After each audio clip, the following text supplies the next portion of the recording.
everybody, this is Sue Craig, your Stampin' Up! Demonstrator here in Cleveland, Ohio. And today I have another quilt card for you.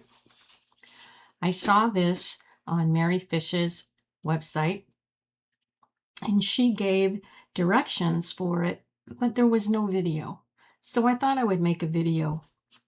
So once again, it's not my original idea. I copied it from Mary, but I used my own papers and I changed it up a little bit. Hers was a 5x5 card.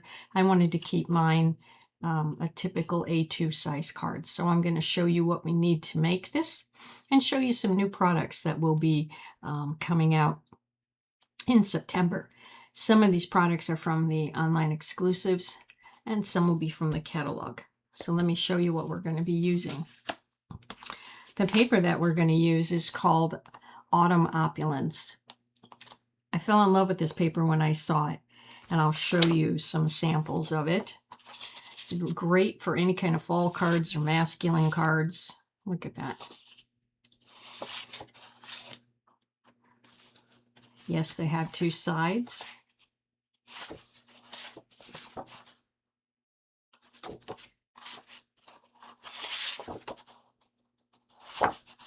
Look at that one. Oh. So you can see we have a lighter side on one and darker here. Look at this one. Isn't that beautiful? Now this paper, when you get it, it comes in a 12x12 pack. And I wanted to show you something in case you didn't know. On the label of all of the paper, Stampin' Up! Lists the names of the colors, and they're right here.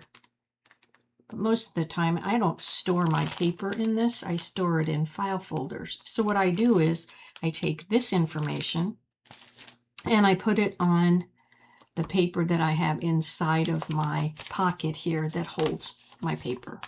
I name the product. It came as a 12x12 pack. This is an online exclusive. And then I do the short names for the colors that are in it. This is how I know what cardstock to use, what inks will look good with this paper, all of that. It's all done for me. I don't have to think about it. So that's just in case you didn't know any of that information. We're going to be using a new set that will be in the September to December catalog. And you'll notice I have a sticker here. It said AC and I crossed it out with C. We don't have an annual catalog anymore. We have a catalog that's for 4 months, and so I just wrote C over it for catalog. But this is called Radiant Sunflowers. Sunflowers are my favorite flower, and I've already used this, and we'll show you later in another video what I've done with it. This stamp set,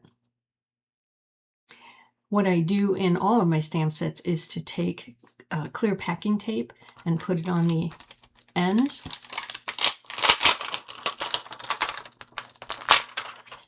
Then I can slide this underneath that this page doesn't get lost. And I also take a Sharpie marker and let's see if I can put this up here. You can see I trace around the stamps so that I know where they're going to go when I need to put them away. Just another kind of easy thing to do. You don't have to stamp everything onto another paper and whatnot. I like to do simple because I want to spend my time stamping, not preparing.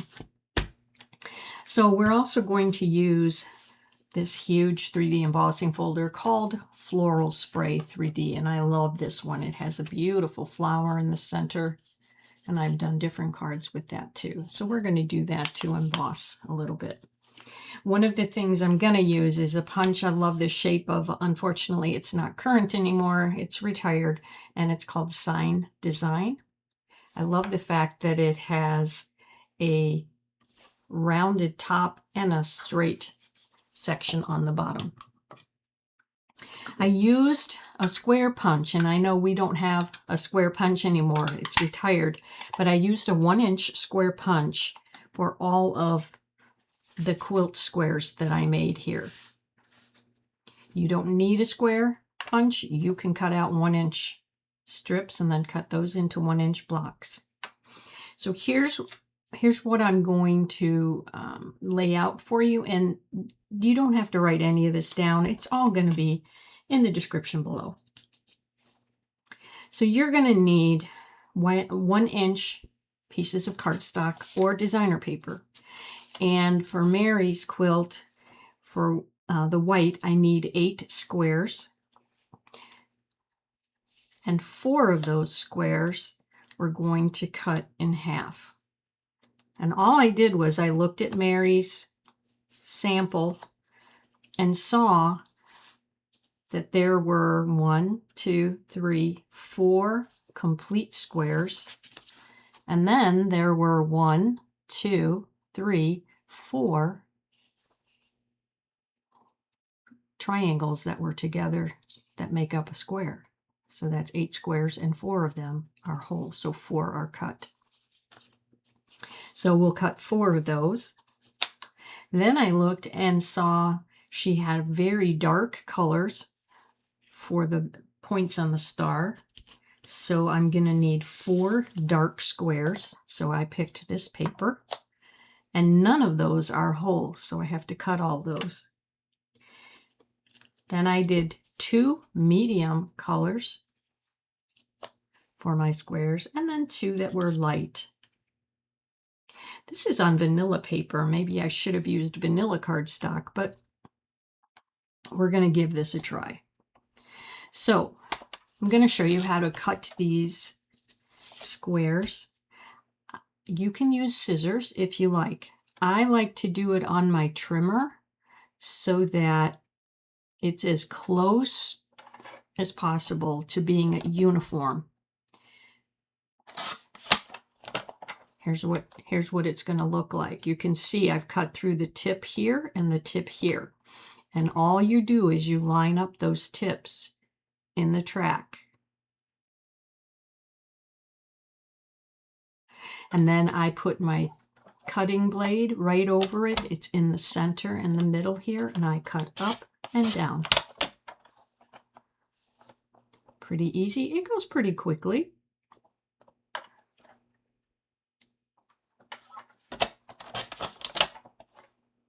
When we get to the designer paper, I did a couple of them at a time, since you can do that with our trimmer. Okay, so now we have those. I'm going to scoot those out of the way down here. And here are my dark squares. So I'm going to take 2, put them together. Don't sneeze. No, we certainly wouldn't want that, would we? Up and down. You notice I start in the middle there, and that's so that I don't run into the edge of that square with my blade. I don't want it to wrinkle it or fold it in any way. So now we have the dark ones.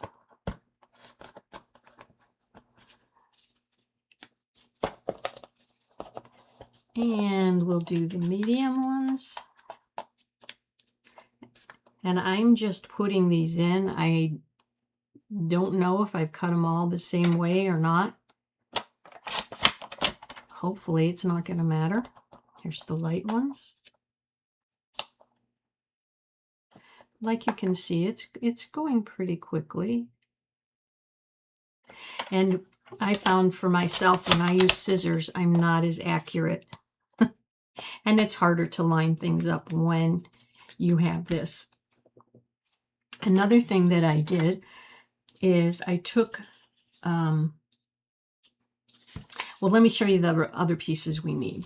I needed a scrap of white for my sentiment.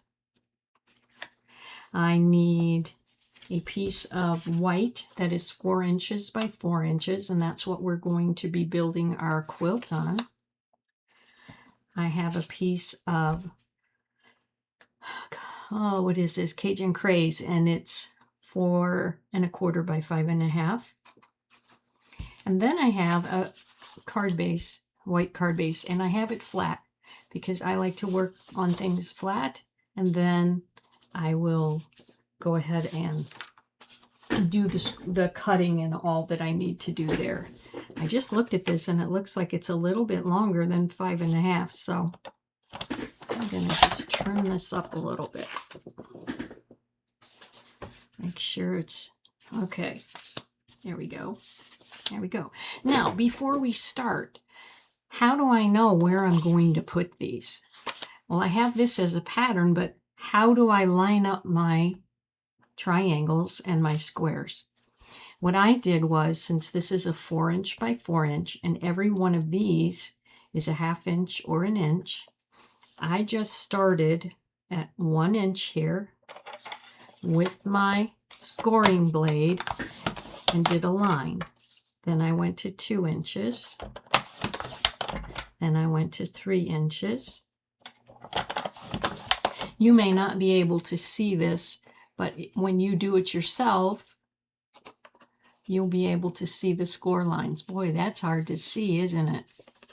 But I can see it, and that's what I want. You could draw lines if you wanted.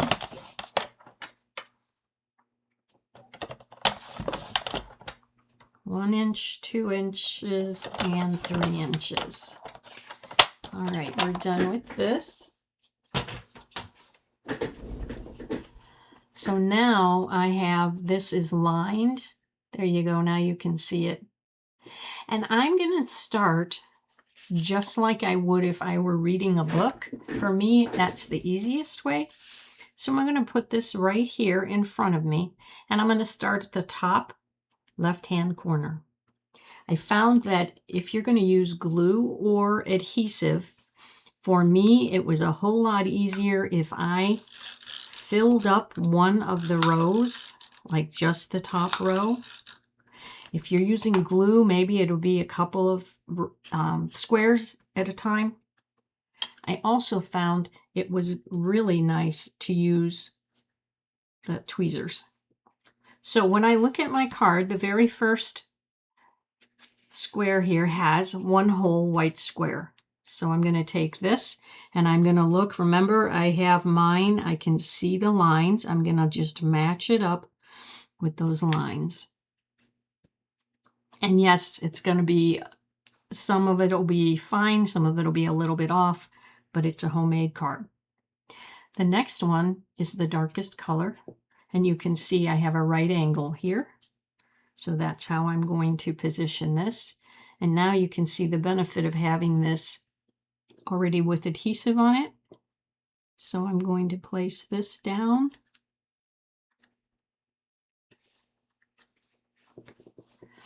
And the next one is white.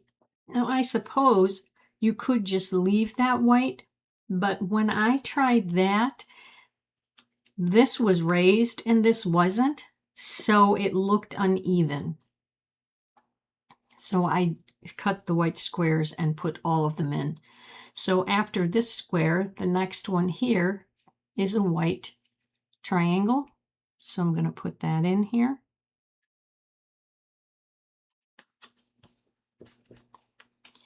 Here's where we are. Now I need another white triangle. And again, I'm going to have the right angle. You can also line this up with the edge of your card here. Down here, our next one is going to be a dark one.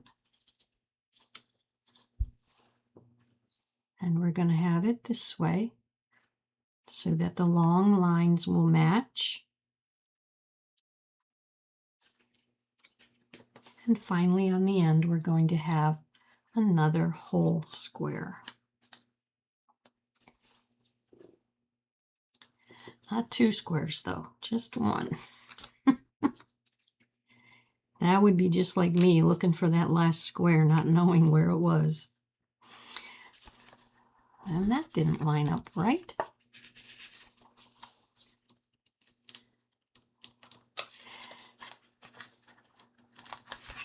That's just part of what we do here. Sometimes if I turn it sideways, then it's easier for me to see where the edge of the cardstock is to line it up. Okay, good enough.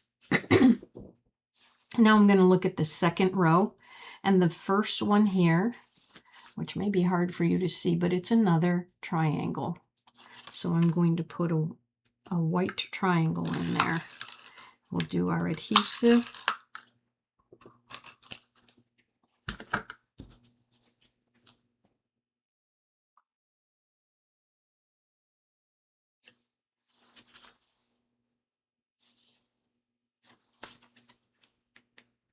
Sometimes it's hard to see the direction it goes. Okay, there's that one.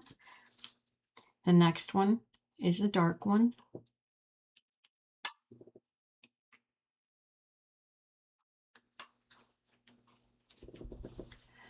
All right, now the next one is what I called the medium one, and that's what this color is going to be. So I'm going to put this one in.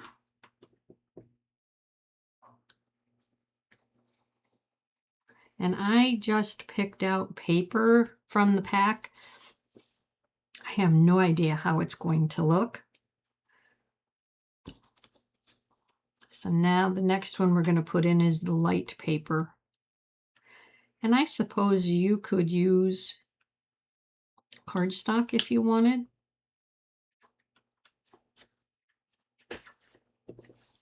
Okay, so we're here.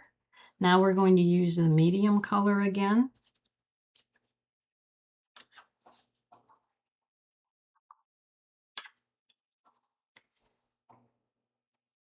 And that's going to go this way. You can see we're building a star around here, and then this is a square. So here's the medium one. Now I need a light color. If you go one little piece at a time and you go left to right, in my mind, it makes it a whole lot easier. Okay, then on the end, I'm going to have a dark triangle and a white triangle. So we'll put the dark triangle in. It's nice to have the tweezers because I can lift the paper up and get it where I want it and then set it down before it grabs the adhesive, because this is a nice strong adhesive. All right, we have half of this finished now. So let's go to the third row. We're going to start with a white triangle.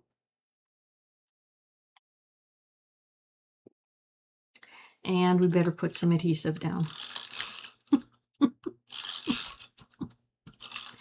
I'll tell you, I really get used to having the adhesive there, and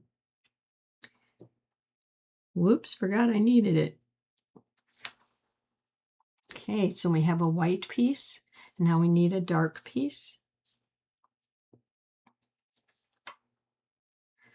But you can see once you have your squares cut, excuse me, it goes quickly.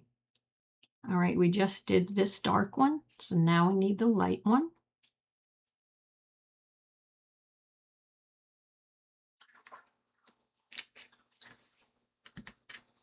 And then we need the medium color.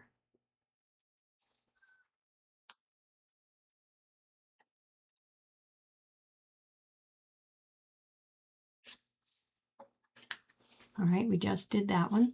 So we're going to do the light one and a medium.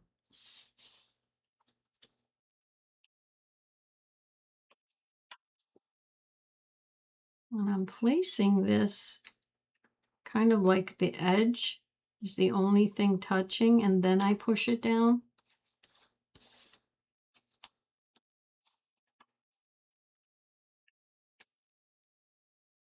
So that it makes it easier. Also, because I used the cutter, my squares are fitting better, my triangles are fitting better than if I did it by hand, because then you have the chance that you're going to be a little bit off with your cutting.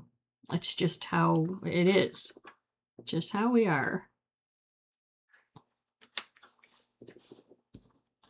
All right, so I'm doing the last dark one and now a white one. Take a look at that star.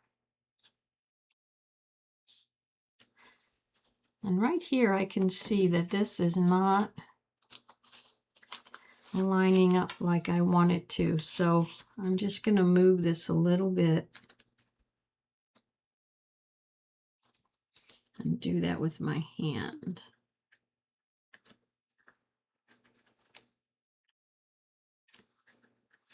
There we go. All right, the bottom row. We're going to add our adhesive. I'm always amazed at how these quilts come out made out of paper. So we're going to have a full white block, which will go here.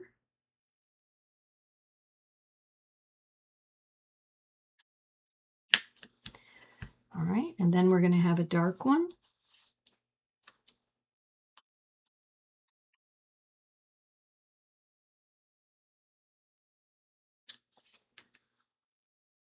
Ooh, there looks like there's a lot of room there.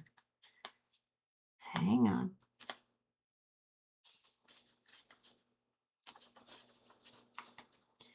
Let me slide that up a little bit. If that happens, just slide your piece up so that it touches. And then if there's extra on the edge, then that can be cut off. Okay. Now I need a white triangle.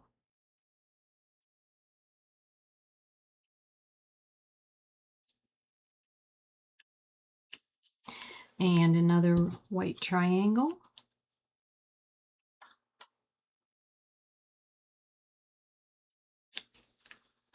And the last dark one.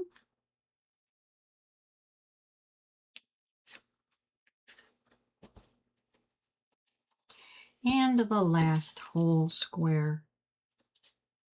All right, you get the idea, and you can see, yes, some of it is not lined up exactly. That's why I don't do real quilts, I guess. But I'm going to just trim a little bit of this off here. And the next thing I'm going to do is to run this through the embossing folder, and then we'll take a look at it. I'm going to move it down here so that I get more of the smaller images, not the giant flower there.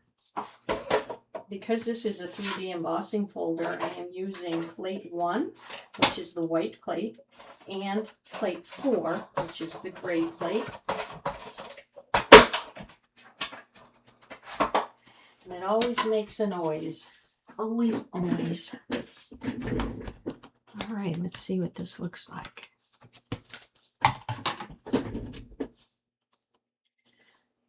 So now it has the texture from the embossing folder.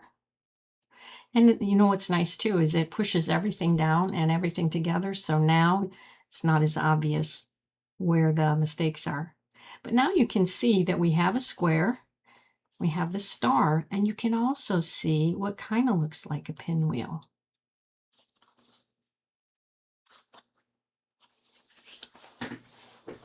So what I want to do next is to do my stamping.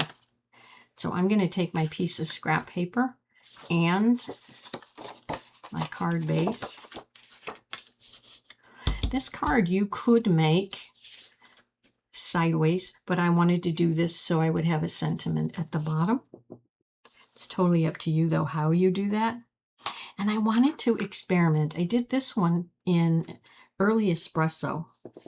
One of the colors listed in the list over here is Golden Glow, and it's a new color for me. It's a new color this year for all of us. So I want to see what that is going to look like. So I'm going to stamp my sentiment. Ooh, that doesn't look good. Let's try that again. Oh, you know what? I have something holding my mat. That's what it was. So it was uneven there. Good thing paper has two sides. So let's stamp this. All right. And this is a new stamp and a new stamp pad. These stamp pads are the type where you're going to need to push down and kind of turn your stamp as you go, because they're not like the ones we've been used to. So I'm just going to put this in to my punch.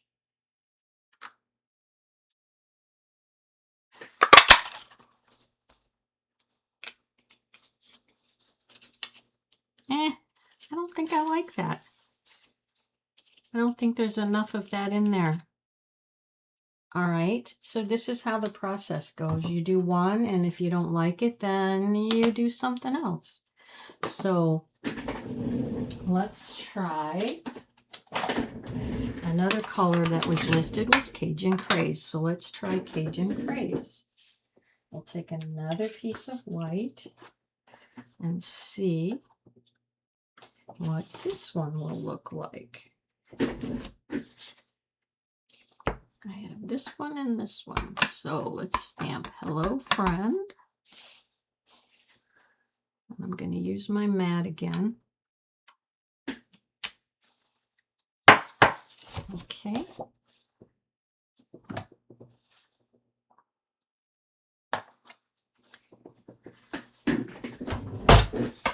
And let me just scoot this over here.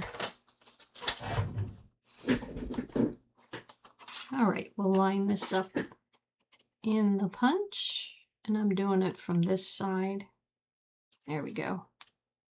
I think I like that color a lot better. On the inside, then, I'm going to do Thinking of You. This is from that same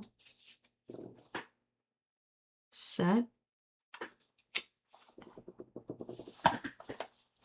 Yeah, I like that color a lot better.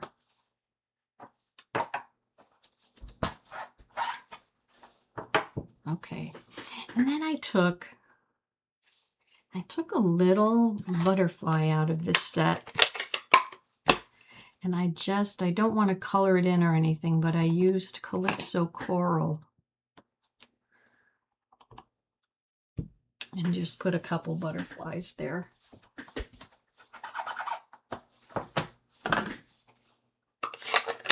I'll tell you, today in class I had two girls, one I think was 12, one was 10. They came with their grandmother, and it was so refreshing to see how creative kids are. They're not afraid to stamp. They're not afraid to try things. They're not afraid to show their creativity, and it was just wonderful to see.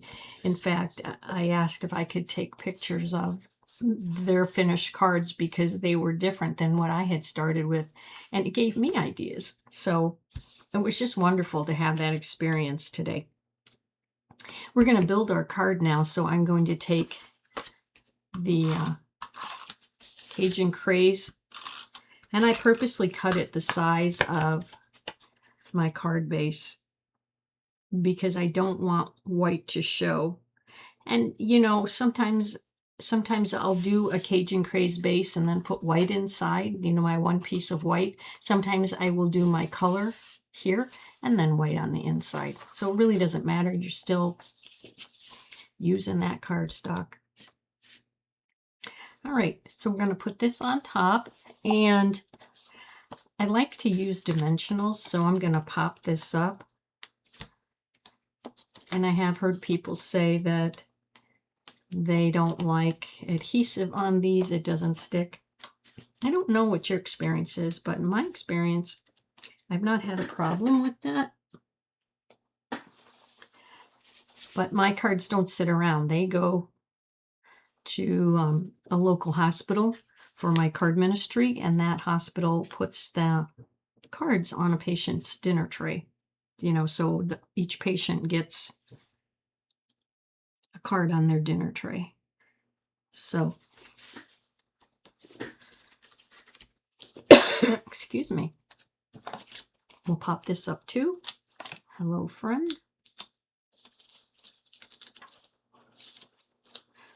And then you can use anything that you want to decorate. I usually just put one thing in there. And because I have these, I'm going to use these streaked dots. I know they're not a current product, but to me, they looked perfect in the center there. So here's our first card, and here's our second card. I like the two different color backgrounds and the two different colors of ink. You know, I think sometimes when I use the early espresso, it looks like black. I like the choice of using the Cajun Craze on that. That worked out really nicely. Well, there's our card for today. I hope you like it. I hope you give it a try. And thanks for watching.